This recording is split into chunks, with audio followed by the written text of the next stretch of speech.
kungana imbaraga zawe zapfuye ubusa pe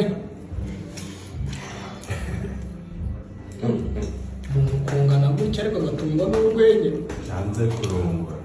ukuboko k'urutumunwa ariko umuntu akaba ari umutunga sha umuntu yakaguteje imbere umunsi ku munsi ariko ikibazo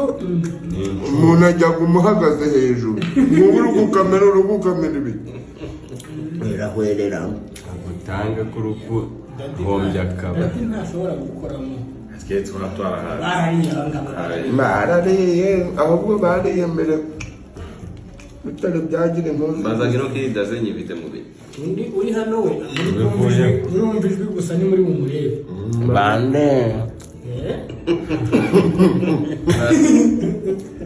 bande